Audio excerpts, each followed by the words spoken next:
सुप्रभात बच्चों, आप सबका दिन मंगलमय हो, इसी शुभकामना के साथ आज हम विषय लेके आ रहे हैं संधि। ये नया विषय नहीं है, साल दर साल हम इसको पढ़ते आ रहे हैं। एकादशी कक्षा में और प्रथम स्तरीय परीक्षा में भी हम इसका अध्ययन कर चुके हैं। आज जो पढ़ने का उद्देश्य है वह केवल पुनरावृत्ति मात्र है।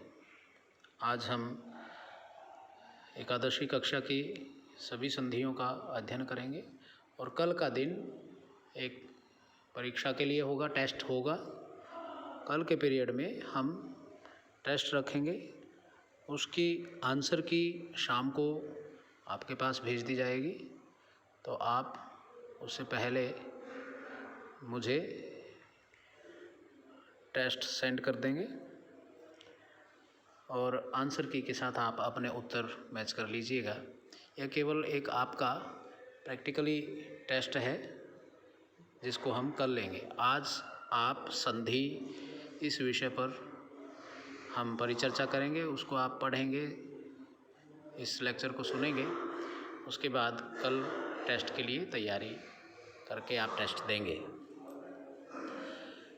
तो उससे पहले हम एक बार एकादशी कक्षा में जो रिवाइज हुआ है उस पर भी एक बार फिर से गौर कर लेते हैं। जो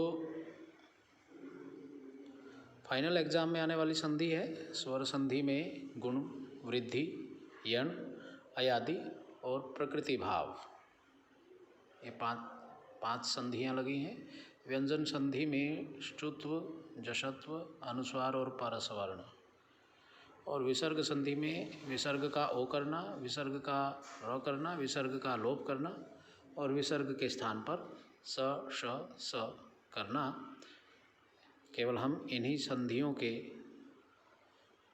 से संबंधित हम परिचर्चा करेंगे। तो पहले हम स्वर संधि को देखते हैं। स्वर संधि में गुण संधि, वृद्धि संधि, यण संधि और अयादि संधि। आइए परिचर्चा करते हैं। गुण संधि, देखिए स्वर संधि जो है वैसे तो 7 प्रकार हैं। तो आपके पाठ्यक्रम में जो आप ये टेबल देख रहे हो, ये चार्ट देख रहे हो, इसमें जो दूसरा नंबर है वो गुण संधि का है और ये आपके लिए नई नहीं है। इसके लिए आप गुण संधि के एग्जाम्पल ये देखिए। सुर प्लस इंद्र सुरेंद्र, गण जमा ईश गणेश, महा जमा इंद्र महेंद्र, रमेश, सूर्योदय, जलोर्मी। तो ए, ओ, अर, ये 3 परिवर्तन हो रहे हैं। ए में महेंद्र, गणेश, सुरेंद्र, रमेश। ओ में सूर्योदय, जलोर्मी, गंगोदकम, गंगोरमी। और अर में देवर्षि, वर्षतु। और अल भी होता है, 1-2 एग्जाम्पल उसके आते हैं। ममल लकार, मम प्लस लरिकार, अ और लरी मिल करके अल आदेश होता है। तव प्लस लरिकार, तब लकार। तो ये गुण संधि है। इस पर मैं ज़्यादा चर्चा नहीं करूँगा क्योंकि आज मुझे पूरे पीरियड में सारी संधि का समापन करना है और ये कोई नई बात भी नहीं है आपके लिए। उसके बाद गुण संधि के बाद है, फिर से देखिए सिलेबस को, वृद्धि संधि। अब वृद्धि संधि में आप देखेंगे, वृद्धि संधि में क्या है। वृद्धि संधि में अ और री मिल करके, ये वृद्धि संधि के एग्जाम्पल नंबर 3 पे हैं। नंबर 3,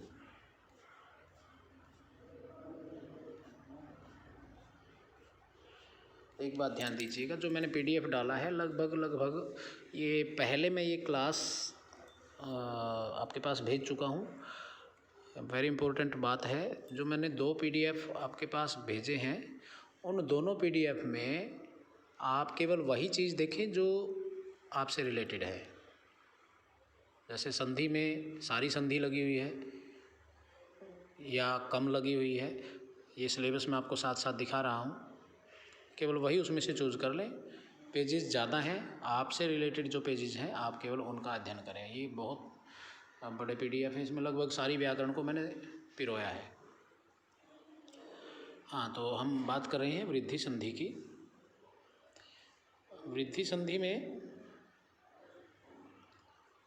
ये वृद्धि संधि है, आ और ए मिलकर के आई होता है, अ और आई मिलकर के भी आई होता है, आ और आई मिलकर के भी आई होता है, अ और ओ मिलकर के औ होता है।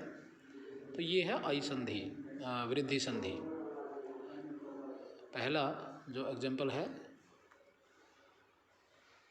आदाय जमा एव आदायैव, सर्वत्र जमा एव सर्वत्रैव, सप्त जमा एता सप्तैता, विसर्ग है तो सप्तैताः, सह जमा एव सहैव, न जमा एव नैव। तो ये अ और ए मिलकर के ऐ बना रहे हैं। अत्र जमा एव, तत्रैव, दुष्टनैकैन, अद्यैव, ममैषः, दैवैक्ता वगैरह वगैरह। ऐसे ही जब अ जमा ऐ मिलाएंगे तो भी वृद्धि संधि होगी। तो ये सारे एग्जाम्पल आप देख सकते हैं इस दूसरे PDF में। सहसा जमा एव सहसैव, विना जमा एव विनैव, सा जमा एव सैव, मया जमा एव मयैव, तथा जमा एव तथैव। उसी प्रकार से ओ को हम देखें तो अ जमा ओ, बिंब जमा ओष्ठः बिंबोष्ठः, जल जमा ओघः जलौघः। ऐ को देखें तो आ और ऐ को देखें तो महा जमा ईश्वरम ऐश्वर्यम महैश्वर्यम, धरा जमा ऐश्वर्यम धरैश्वर्यम। उसी प्रकार से यदि हम लास्ट में आ और ओ को मेल देखें तो औ होगा, गंगा जमा ओघ गंगौघ, महा जमा ओजस्वी महौजस्वी वगैरह वगैरह। तो ये कोई नई बात नहीं है, ये संधि भी आप पहले बहुत पढ़ते आ रहे हैं 5वीं 6ठी कक्षा से। इसके बाद जो आपकी अगली संधि है वो है यण संधि। यण संधि में क्या है, ई उ री ह्रस्व री वर्ण के पश्चात इनसे भिन्न कोई स्वर आता है तो ई और ई के स्थान पर य, उ और उ के स्थान पर व, री और दीर्घ री के स्थान पर र और री के स्थान पर ल आदेश हो जाता है। ये आपकी यण संधि है। ये आप उदाहरण देख लीजिए। पहले जो पहली टेबल है वो ई के बाद जब अ आया तो यह हुआ, भवन्ति जमा अपेया भवन्त्यपेया, इति जमा अस्मिन् इत्यस्मिन्, अभि जमा उदयः अभ्युदयः, यदि जमा अपि यद्यपि। आप इसको रीड कर सकते हैं, तो ये कोई नई बात नहीं है। उसी प्रकार से ओ के साथ जब अ आता है तो वह हो जाता है, साधु जमा इदम साधुविदम, खलु जमयम खलवीयम, एतेषु जमयव एतेष्वेव, खलु जमा अयम खलवयम, गुरु जमा आज्ञा गौरवाज्ञा। तो ऊ को वह हो रहा है। अगली जो संधि है यण संधि के बाद अयादि संधि। अयादि संधि में क्या है, अयादि संधि में हरे जमा ए, हरा ये देखिए यानी ए, फिर आगे नई जमा अकह नायकः, पहले अय, दूसरे में नायकः आय, तीसरे में भो जमा अति भवती अब।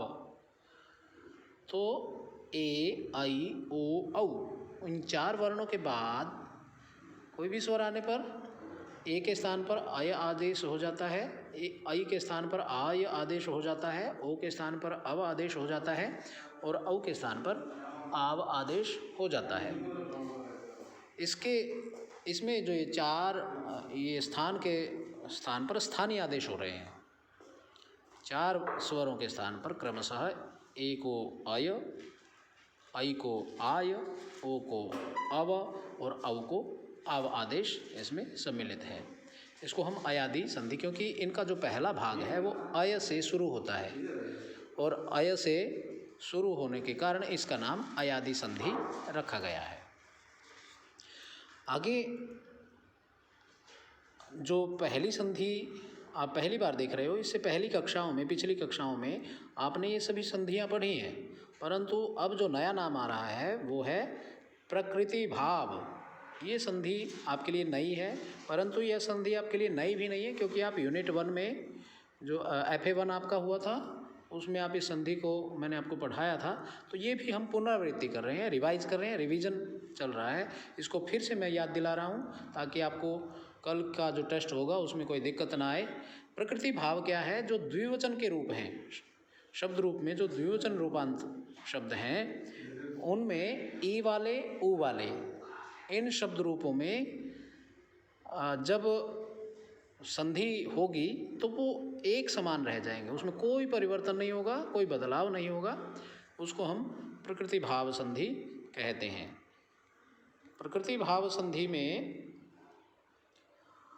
ई वाले, ऊ वाले, अंत वाले जो शब्द रूप हैं उनके पश्चात स्वर आने पर प्रकृति भाव संधि लागू होती है, जबकि ई और ऊ के बाद जब स्वर आता है तो यण संधि लागू होती थी। इसलिए यण संधि को बाध करके समान सेम कंडीशन छोड़ देंगे, कोई बदलाव नहीं होगा। जैसे विष्णु जमा एतऊ, विष्णु एतऊ, अब ये विष्णु जो शब्द है वो द्विवचन का है। लता जमा लते जमा एते, लते एते, बीच में से सिर्फ प्लस का निशान हट रहा है। कवि जमा एते, कवि जमा एतऊ, कवि एतऊ। गंगे जमा अमु, गंगे अमु, ये अम का म हलंत का रखे, ये ऊ की मात्रा है, हलंत नहीं है। गंगे प्लस अमु। मुनि जमा इमऊ, मुनि इमऊ, तो कोई बदलाव ना होना, ये प्रकृति भाव संधि कहलाता है। इसके बाद ये तो आपके पाठ्यक्रम की हुई स्वर संधि। अब व्यंजन संधि पर हम नज़र दौड़ाएं तो व्यंजन संधि में श्रुत्व, जशत्व, अनुस्वार और परस्वर्ण, ये संधि आपके पाठ्यक्रम में रिवाइज होने के बाद बची हुई हैं। अब आइए हम बात करते हैं श्रुत्व संधि की।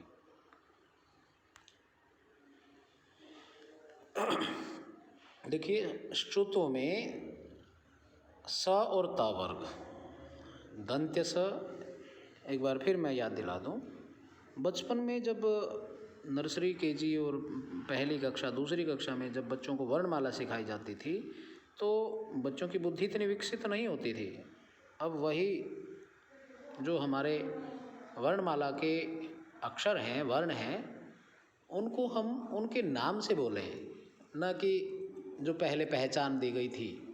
जब जैसे हम अब बड़े हो चुके हैं, बड़े होने के बाद जो हमारे बचपन में निकनेम दे दिए जाते हैं, बड़े होने के बाद क्लास में आपके साथी अगर आपको उस निकनेम से बोले तो आपको अच्छा नहीं लगता, बचपन में चल जाता था। जैसे अब बड़े हो गए तो आप चाहते हैं कि हमारा जो बर्थ सर्टिफिकेट में नाम है वही नाम, उसी नाम से मुझे पुकारा जाए। तो ठीक वर्णों में भी ऐसी व्यवस्था है। वर्णमाला में जब इन वर्णों को हम उच्चारित करेंगे, उच्चारण करेंगे, तो इन वर्णों को भी हमें, ये नहीं कि ये पेट कटा श है या दो वाला श, ये तो बचपन की बातें हैं। पेट कटा श का सही नाम है मूर्धन्य श, और जो दो वाला श या श, शलगम, शीशी, ये जो शब्द इसको कहते हैं तालव्य श। तो इनका जो भाषिक नाम है, व्यवस्थात्मक जो नाम है, उसी नाम से इसको हमें जानना चाहिए। और अब अगर हम वैसे ही बोलते हैं या सरकार वाला स, ये सरकार वाला स नहीं है, ये दंत्य स है। अगर हम इनको व्यवस्थात्मक नाम नहीं देते हैं तो ये इनको भी बुरा लगता है, भाषा को भी बुरा लगता है। इसलिए आप संधि में, व्याकरण में इन वर्णों को मैं चाहता हूँ आप दंत्य श, मूर्धन्य श और तालव्य श से ही पहचानें, उसी से जानें और उसी से व्यवहार करें, उसी से उच्चारण करें। तो आइए बात करते हैं श्रुत्व संधि की। तो दंत्य सकार और तवर्ग से पहले यदि श, तालव्य श और च वर्ग आ जाएं तो स के स्थान पर दंत्य स के स्थान पर तालव्य श हो जाता है और त वर्ग के स्थान पर च वर्ग आदेश हो जाता है। उदाहरण देख लीजिएगा, कस जमा चित, अब ये स आ गया है, दंत्य स है और आगे च आने के कारण इसको तालव्य श हो गया, कश्चित। हरिश जमा शेते, हरिष्येते। श्वासः जमा च, श्वासश्च। उज्जमाचारणम, उच्चारणम, त के साथ च आ गया तो त का च के साथ संयोग होने पर चतु हो गया, उच्चारणम। सत जमा चरित्रम, सच्चरित्रम। रामस जमा शेते, रामश्येते। बालस जमा चलती, बालश्चलति। देवस जमा चलति, देवश्चलति। तो ये है स के बाद श का आना, त के बाद च का आना और त के बाद ज के उदाहरण भी देख लीजिए। सत जमा जनः सज्जनः, उत जमा ज्वलः उज्ज्वलः, जगत जमा जननी जगत जननी, तत् जमा जालम तज्जालम। स के बाद श आना है तो रामस जमा षष्ठः रामस षष्ठः, ईश जमा तः ईष्टः, अब यहाँ ष्टु तो डबल हो गया इधर से भी, और दुष्ट जमा तः दुष्टः, पेश जमा ता पेष्टा, ये ष्टुत्व संधि आ गई। अब पहले हमें ष्टुत्व पढ़ी थी, अब ष्टुत्व में क्या है उसको देख लें। यदि स और त वर्ग के बाद यदि मूर्धन्य श और ट वर्ग आ जाए तो स और श को तो स को श हो जाता है, यानी मूर्धन्य श हो जाता है, दंत्य को मूर्धन्य श हो जाता है, और त वर्ग को ट वर्ग हो जाता है। अब देखिए पहले ष्टुत्व पढ़ा, अब ष्टुत्व संधि पढ़ रहे हैं। रामस जमा षष्ठः, तो स को मूर्धन्य श हो गया रामस षष्ठः, दुष्ट जमा त को ट हो गया दुष्टः, और इष्टः पेष्टा, उत जमा डयते उड्डयते, षट जमा नाम सन्नाम, कृष जमा न कृष्णः, तो ये सारा ष्टुत्व संधि का भाग है। इसके बाद ष्टुत्व संधि हमने पढ़ी, ष्टुत्व हमने देखी, ष्टुत्व हटा दिया है, सॉरी मैं ष्टुत्व आपने नहीं करनी है, टेबल पे मेरा ध्यान नहीं गया। अब जसत्व पढ़ते हैं, ष्टुत्व के बाद अब जसत्व पढ़ते हैं। यानी मैं आपको बता दूं, जो ये पीडीएफ मैंने खोल रखा है, इस पीडीएफ में आपने ये भाग नहीं, ख भाग नहीं पढ़ना है, क करना है और ग करना है। जसत्व संधि, जसत्व संधि भी आप 10वीं कक्षा में भी पढ़ के आए हो। इसमें पहले को तीसरा अक्षर किया जाता है, इसका नाम पहले को तीसरा करना भी है। इस संधि का प्रथम अक्षराणाम तृतीय अक्षरे परिवर्तनम, ये नाम भी है संधि का, और इसका नाम जसत्व संधि भी है। तो पहले को तीसरा कब किया जाता है? यदि वर्ग के प्रथम अक्षर के बाद वर्ग का तीसरा चौथा पांचवा अक्षर आए और यर अलावा हो या 3 4 5, ये बात मैं रिपीट कर चुका हूँ, तो एक बार फिर सुन लीजिए। वर्ग के प्रथम अक्षर के बाद, प्रथम अक्षर कौन कौन से हैं? क वर्ग, च वर्ग, ट वर्ग, त वर्ग, इनमें से पहला क, च, ट, त, प। इनके बाद यदि वर्ग का तीसरा चौथा पांचवा अक्षर हो, यर लव हो या कोई स्वर हो, तो आप पहले को तीसरा कर दीजिएगा। उदाहरण देख लीजिए, जहाँ क को ग हो रहा है, वागीश, दिगंबरः, दिग्गजः, दग्धः, वाघहरि, वाग्दानम, दुग्धम। जहाँ च को ज हो रहा है उसको भी देख लीजिए, अजंतः, अजादि। जहाँ ट को ड हो गया, षडंगानि, षडाननः, षडदर्शनानि, षडदेवा। तो पहले अक्षर को तीसरे में बदल दिया गया। जहाँ त को द हो रहा है, किंचिदपि, जगदीशः, वृद्धः, महद्दानम, जगतबंधु। हाँ, इसमें ध्यान दीजिए, जहाँ त को द करना यानी पहले को तीसरा करना, इसमें एक और भी बात है, यहाँ रिवर्स भी हो जाता है। यदि आगे ध आता है तो ध को एक बैक हो जाता है, रिवर्स, ध को द। और यदि पहला है तो पहले को तीसरा। यदि पहले में प्लस से पहले ऑलरेडी फोर्थ दे रखा है तो फोर्थ को थर्ड होता है। दो बातें हैं यहाँ पे, चरत्व संधि कहते हैं इसको, इसी का एक भाग है। यदि फोर्थ दे दिया, जैसे वृद्ध, मैं देख रहा हूँ एग्जाम्पल, वृद्ध जमा ध, तो वृद्ध में ध जो है फोर्थ नंबर है, त थ द ध, फोर्थ को रिवर्स हो जाएगा, थर्ड आ जाएगा। और यदि पहला दिया है तो पहले को थर्ड होगा। जगत ईशः में त जो है वो पहला है, और वृद्ध में जो ध वो चौथा है, तो वृद्ध का तीसरा हो गया, वृद्ध। महद्दानम, जगत बंधु, सिद्धि, तदा, तो ये त को ध करना है। ऐसे प को ब में भी फोर्थ का थर्ड होता है और पहले का तीसरा हो जाता है। शुभंतः, क्षुब्धः, लब्धः, आरब्धः, इस प्रकार से। अब ये छत्व वगैरह सब हट चुकी है। परस्वर्ण संधि और देख लीजिएगा, परस्वर्ण संधि, परस्वर्ण संधि, हाँ परस्वर्ण संधि। परस्वर्ण संधि में जो पर में रखा है उसके समान अक्षर होना। मैं अभी इसको ओपन कर रहा हूँ, ये आगे परस्वर्ण संधि। अपदांत अनुस्वार के बाद यदि वर्गीय व्यंजन आते हैं तो अनुस्वार के स्थान पर आगे होने वाले वर्ण में पांचवा वर्ण हो जाता है। दिवम प्लस गताः। तो पर में गताः शब्द है और गता शब्द का पहला अक्षर क वर्ग का है, तीसरा ग, यानी प्लस के बाद कौन सा वर्ग रखा हुआ है? क वर्ग रखा हुआ है। पहले एग्जाम्पल को देखिए, दिवम प्लस गता। प्लस के बाद जो वर्ग रखा है, प्लस से पहले अनुस्वार वर्ण को उसी वर्ग का पांचवा हो जाएगा। अब जो अनुस्वार है, बाद वाला क वर्ग का पांचवा क्या होगा? पांचवा गिन लो भाई, पहला क, दूसरा ख, तीसरा ग, चौथा घ और पांचवा अंग। तो अंग शब्द जो आएगा, जब संधि बनाई जाएगी दिवम जमा गता, तो दिवंगता। अब कंठा को देख लीजिए, कम जमा ठ, बाद में ठ जो है वो कौन से वर्ग का है? वो ट वर्ग का है। अब ट वर्ग का पांचवा अनुस्वार को करना है, प्लस से पहले जो अनुस्वार है, तो अनुस्वार के स्थान पर ट ठ ड ढ पांचवा हो गया ण, तो कंठ ण आ गया। उसी तरह से संपत्ति, शाम जमा त वर्ग इधर रखा है तो न हो जाएगा पांचवा, त थ द ध न। करना किसको है? ये ध्यान दीजिए, परस्वर्ण संधि में अनुस्वार को करना होगा। अनुस्वार को क वर्ग का करना है, च वर्ग का करना है या ट वर्ग का पांचवा करना है। इन पांचों वर्गों का जो पांचवा अक्षर होगा वो किसको देख के होगा? बाद में जो वर्ग पहले अक्षर में लिखा हुआ है। अब कंठ में क वर्ग लिखा है, पति में संपत्ति शब्द देखें तो प्लस के बाद पति शब्द प वर्ग है, तो प का पांचवा संपत्ति म आ गया। शांता में बाद में प्लस के बाद त वर्ग रखा है, तो त का पांचवा न, त थ द ध न, तो शांत न आया। तो ये इसमें परस्वर्ण संधि। आप इन एग्जाम्पल को देख लीजिएगा, गंगा, दंड, संजय, गुम्फित, कुंठा, संकल्प वगैरह वगैरह। तो ये थे आपके परस्वर्ण संधि। अब विसर्ग संधि की बात करें। विसर्ग संधि में विसर्ग का ओ करना, विसर्ग का र करना, विसर्ग का लोप करना और विसर्ग के स्थान पर स, श और श करना। आइए विसर्ग संधि को देखते हैं। सबसे पहले है विसर्ग का र करना।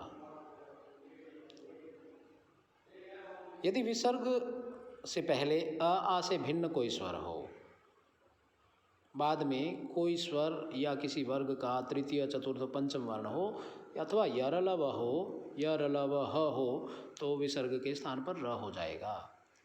ये भी आप पहली बार नहीं पढ़ रहे हैं, पहले भी मैंने पढ़ाया था। हरि जमा धावती, हरिर धावती। अब आ से भिन्न स्वर के बाद विसर्ग है और उसके बाद वर्ग का तीसरा, चौथा, पांचवें अक्षर में से धावती आ गया, तो इस कारण से विसर्ग का र हो गया। बहिरागतः, बहिः जमा आगतः, साधुर्भाषते, साधुः जमा भाषते, निः जमा बलः, निर्बलः, पितुः जमा इच्छा, पितुरिच्छा। तो इस प्रकार से आप ये देख सकते हैं। दूसरा जो है विसर्ग का ओ करना, मैं इस पर ज़्यादा समय नहीं लगा रहा हूँ क्योंकि ये आप पहले पढ़े हुए हो और ज़्यादा पृष्ठ पेषण का कोई फ़ायदा नहीं। आप इनको एग्जाम्पल को देखेंगे तो आपको समझ में आता रहेगा कि किस कारण से। अगर फिर भी कोई समस्या आती है तो मेरा मोबाइल नंबर आपके पास है, दूरभाष संख्या आपके पास है। कह जमा अत्र को अत्र, सह जमा अहम सोहम, कह जमा अपि को अपि। अब देखिए, प्लस से पहले जो भी शब्द लिखे गए हैं उन सब के बाद जो है, प्लस से पहले वाले शब्द के बाद विसर्ग है। और विसर्ग भी कौन से स्वर के बाद आती है? विसर्ग से पहले अ है। क में अ है, स में अ है, क में अ है, मन में अ है, स में, सब में अ है। ऐसे इधर टेबल में तो ये कह रहा है कि यदि ह्रस्व अ के बाद विसर्ग हो और विसर्ग के बाद अ हो, यानी दो अ में बेचारा विसर्ग फंस गया। इधर भी प्लस से पहले राइट साइड में भी और लेफ्ट साइड में दोनों तरफ अ है और बीच में विसर्ग है, तो उस कंडीशन में विसर्ग को हो जाएगा ओ, और बाद वाले अ को अवग्रह लग जाएगा और उसको साइलेंट बोला जाता है, मतलब वो उसका उच्चारण नहीं होगा। जैसे कह जमा अत्र, यहाँ तो मैं अत्र में अ की साउंड बोल रहा हूँ, लेकिन जब इसको संधि करके कह के विसर्ग को हो गया ओ, को, और आगे अत्र नहीं बोल सकता, वो अशुद्ध हो जाएगा। कोत्र ऐसे बोलना पड़ेगा, को अत्र ऐसे नहीं बोलना पड़ेगा। सह जमा अहम सोहम, कह जमा अपि कोपि, को अपि बोलोगे तो गलत हो जाएगा। मनः जमा योग, मनोयोग, इसमें अ नहीं है तो इसमें कोई दिक्कत नहीं है। तो इसी प्रकार से रामः जमा अपि, रामो अपि बोलोगे वो गलत होगा, रामोपि। सह जमास्ति सोस्ति, ऐसे। तो ये हो गया विसर्ग का ओ होना। विसर्ग का लोप होना, तीसरा भाग जो है। अ सहित विसर्ग के बाद अ से भिन्न स्वर आने पर, देखिए विसर्ग से पहले अ हो और बाद में अ को छोड़ करके भिन्न स्वर हो तो विसर्ग का लोप हो जाता है। और आपूर्वक, अ और आपूर्वक दोनों सेम कंडीशन है। अ के बाद विसर्ग आने से या आ के बाद विसर्ग आने से बाद में आ को छोड़ करके कोई अन्य स्वर आता है तो, या फिर तीसरा चौथा अक्षर आता है या पंचम या यरलवः हो तो विसर्ग का लोप हो जाता है। जैसे रामः जमा आयाति, राम आयाति। सह जमा इच्छति, स इच्छति। एष जमा इच्छति, एषः जमा इच्छति, एष इच्छति। नरः जमा यान्ति, नरा यान्ति। आप ये एग्जाम्पल देख लीजिएगा, बड़ा आसान है। अब बात करते हैं विसर्ग का स करना, विसर्ग का स करना, विसर्ग का श करना। तालव्य, दंत्य और मूर्धन्य। यदि विसर्ग के बाद स, च और छ हो तो विसर्ग का श हो जाएगा। दुह जमा चरित्रम, दुष्चरित्रम। बालः जमा शेते, बालश्येते। निः जमा छलम, निश्छलम। मोहनः जमा शेते, मोहनश्येते। दुह जमा शासनम, दुःशासनम। निः जमा चल, निश्चल। और यदि विसर्ग दूसरे रूल में विसर्ग का स होना, दंत्य होना, विसर्ग के बाद स, क और त ये तीन हो तो विसर्ग का स हो जाता है। सर्पः जमा सरति, सर्पस्सरति। हरि जमा त्रायते, हरित्रायते, हरिस्त्रायते। नमः जमकारः, नमस्कारः। तिरः जमकारः, तिरस्कारः। याद रखिएगा विसर्ग के बाद क्या होना चाहिए, स, क और त। तब कौन सा स होगा, दंत्य। यदि स, च, छ हो विसर्ग के बाद तब कौन सा स होगा, तालव्य। और यदि श, क, ठ, प, फ होने पर विसर्ग का क्या होगा, विसर्ग के बाद कौन से होने चाहिए, इसमें संख्या बढ़ गई है, श, क, ठ, प, फ ये हो तो विसर्ग का श हो जाता है, मूर्धन्य श हो जाता है। गुणः जमा षट्, गुणाश्षट्। रामः जमा षष्ठः, रामश्षष्ठः। निः जमा ठुरः, निष्ठुरः। निः जमा फलम, निष्फलम। निः जमा कपट, निष्कपट। दुह जमा करः, दुष्करः। तो ये थी आपकी +1 कक्षा में आने वाली संपूर्ण संधि। इसका आप अभ्यास करें, MCQ फॉर्म में आना है संधि। और कल आपके पास टेस्ट आएगा, कल की कक्षा में आप उसको सॉल्व करेंगे। इसी के साथ मैं इस पीरियड को समाप्त करता हूँ, अपनी वाणी को विराम देता हूँ। एक बार फिर से आप सभी के लिए मंगल कामनाएं। धन्यवाद।